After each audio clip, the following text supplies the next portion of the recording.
నమస్కారం అండి. నా పేరు చరణ్ కుమార్. నేను సైంటిస్ట్‌గా వర్క్ చేస్తాను. Centre for marine living resources at ecology. ఈరోజు అల్లూరి సత్యకిరణ్ రాజు గురించి చెప్పాలంటే, అతను నాకు 2018 నుంచి తెలుసు. కానీ రీసెంట్‌గా మేము విశాఖపట్నం ఎన్‌సీసీఆర్ ఎస్టాబ్లిష్మెంట్ వర్క్‌లో కలిసి చాలా రోజులు పనిచేసాం. లాస్ట్ ఒక 3, 4 ఇయర్స్ నుంచి వర్క్ చేసాం. ఈ 3, 4 ఇయర్స్ కూడా అతన్ని ఫాలో అవుతూ, అతను చెప్పినవి వింటూ యథాతథంగా చేయడం నాకు చాలా ఇన్స్పైర్ చేశారు. ఆయన చెప్పిన కొన్ని వర్క్స్ నేను ఫాలో అవ్వడం వల్ల నాకు కూడా స్కిల్స్ పెరిగాయి. కొన్ని అడ్మినిస్ట్రేషన్ థింగ్స్ కూడా ఎక్స్‌ప్లెయిన్ చేయడం గట్రా జరిగింది. బట్ కిరణ్ రాజుని కోల్పోవడం అనేది ఒక big loss to the government of India and ministry of excise. అతన్ని ఫిల్ చేయడానికి మరో వ్యక్తి మళ్ళీ ఈ భూమి మీదకి వస్తారనేది చెప్పడానికి కూడా సాధ్యపడదు.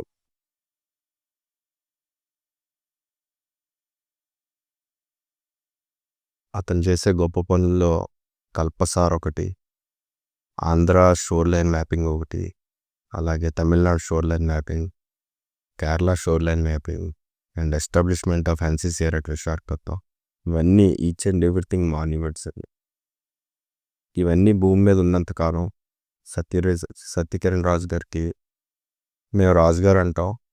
సింపుల్గా చెప్పాలంటే నేను రాజు సార్ అంటారు. ఆయనకి మరణం లేదండి. ఫిజికల్గా లేకపోవచ్చు, బట్ ఆయన మెమరీస్ అన్నీ మాతో ఉన్నాయి. ఆయన మాకు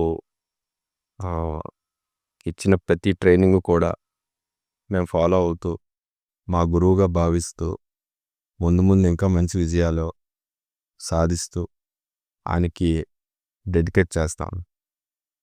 ముఖ్యంగా చెప్పాలంటే అతని ఫ్యామిలీ గురించి పెద్దగా నాకు తెలీదు. ఒక్కసారి వాళ్ళ ఫాదర్ని కలవడం జరిగింది విజయవాడ వర్క్ వెళ్ళినప్పుడు.